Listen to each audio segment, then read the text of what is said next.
Ferdy Sambo sempat berpotensi jadi Kapolri, kini malah terancam hukuman mati. Mantan Kadif Propam Polri, Irjen Ferdy Sambo kini nasibnya penuh ironi.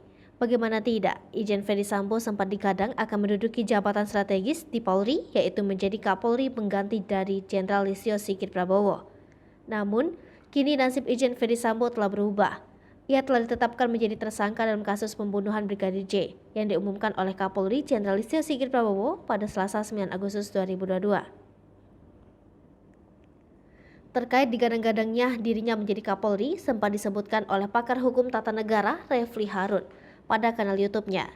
Refli mengungkapkan bahwa Ferdy Sambo digadang menjadi pengganti Listio Sigit menjadi Kapolri.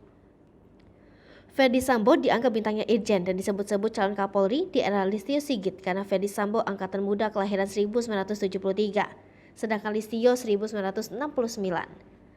Namun kini saat Irjen Ferdy Sambo dinonaktifkan sebagai Kadif Propam Polri dan dimutasi sebagai Patian Mapolri, maka karirnya sudah tamat.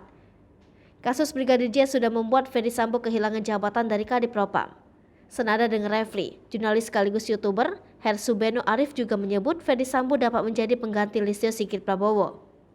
Hal ini katanya lantaran jabatan Ferdy Sambo sebagai Kadif Propam dan Kepala Satuan Tugas Khusus Merah Putih yang diembannya. Bahkan Hersubeno menyebut dua jabatan yang diemban Ferdy Sambo secara sekaligus dapat mengulang kisah sukses dari mantan Kapolri Tito Karnavian dan Kapolri saat ini Jenderal Listio Sigit Prabowo.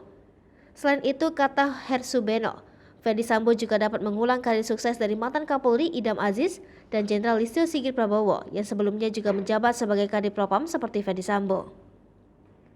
Kini jadi tersangka, terancam hukuman mati.